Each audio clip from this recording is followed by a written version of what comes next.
Bonjour, alors bienvenue dans cette vidéo. Donc dans cette vidéo, je vais parler de l'engagement et des relations d'un soir.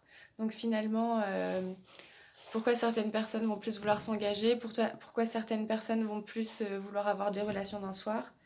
Donc on va voir les points positifs et les points négatifs des deux types de relations. Donc par exemple, quand on veut s'engager, on veut vivre vraiment quelque chose, mais c'est aussi prendre en compte qu'il peut y avoir des problèmes et c'est aussi un risque finalement qu'on prend. Donc avant de s'engager, il peut y avoir des blocages, par exemple des problèmes émotionnels, affectifs ou d'autres blocages. Par exemple, la blessure d'abandon qui fait qu'on a peur de s'engager avec quelqu'un parce qu'après on a peur d'être abandonné. Donc aussi on peut avoir le cœur fermé où on peut souffrir de différentes choses et du coup on n'a pas envie de s'engager pour pas souffrir encore plus et qu'on a besoin de se protéger. Donc finalement d'avoir des relations d'un soir, des fois c'est des gens qui se protègent, qui veulent pas souffrir et que c'est plus facile d'être dans le superficiel que de s'engager et de prendre le risque de souffrir et d'avoir vraiment une tristesse.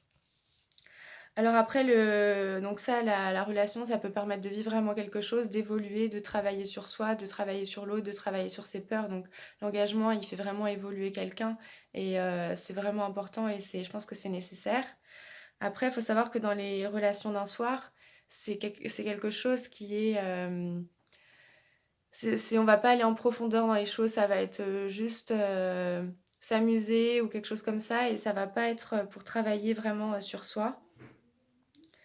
Donc aussi, il faut savoir que dans les relations, il y a une notion de destinée et de libre arbitre. Je pense que d'un point de vue spirituel, sur notre chemin, on a des étapes qui sont un peu nécessaires.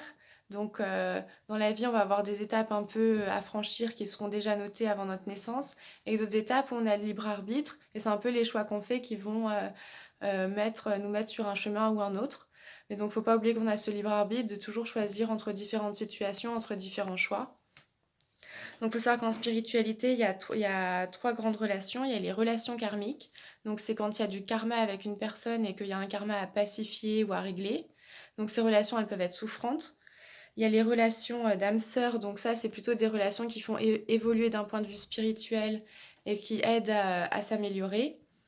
Et après, il y a les relations flammes jumelles où ça fait très souffrir, mais c'est des relations très compliquées et ça rejoint le mythe de Platon où c'est en fait la moitié d'âme et c'est l'âme, c'est notre moitié d'âme. Il faut savoir qu'aussi du point de vue du christianisme, il y a dans la Bible le Cantique des Cantiques qui est au milieu de la Bible et ça c'est l'histoire de deux amoureux qui s'attendent et qui se retrouvent, etc. avec certaines difficultés. Donc même dans la Bible, il y a cette notion aussi de destinée, qu'il y a quelqu'un qui est destiné pour nous. Alors, faut savoir qu'il y a plus d'évolution dans une vraie relation et que dans les relations d'un soir, il peut y avoir des notions de regret, ça aurait pu être une vraie relation, mais je l'ai mal commencé ou des choses comme ça. Donc, c'est pour ça que c'est important de prendre son temps avant de commencer une relation. Et donc aussi dans l'engagement, par contre, faut, euh, faut vraiment se mettre d'accord sur les conditions de la relation. Il faut vraiment s'engager et il faut pas se tromper ou des choses comme ça. Et quand on s'engage, il faut vraiment s'engager et pas un petit peu ou voilà. Et des fois, c'est dur pour certaines personnes de s'engager par rapport à leur passé ou leur vie ou des choses comme ça ou par rapport à des peurs. Donc, il faut savoir que si on a des blocages par rapport à l'engagement, il faut travailler sur ces peurs et sur les blocages. Donc, pour ça, on peut s'aider avec la méditation. Il faut savoir que dans la vie, l'âme cherche à s'éveiller.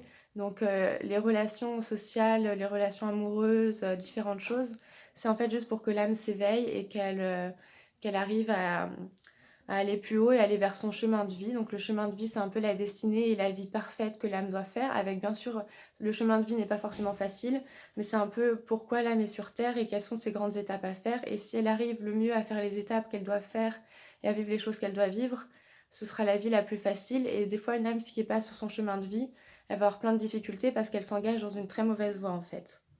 Donc voilà, merci de m'avoir écouté. N'hésitez pas à laisser des commentaires, à liker, à vous abonner.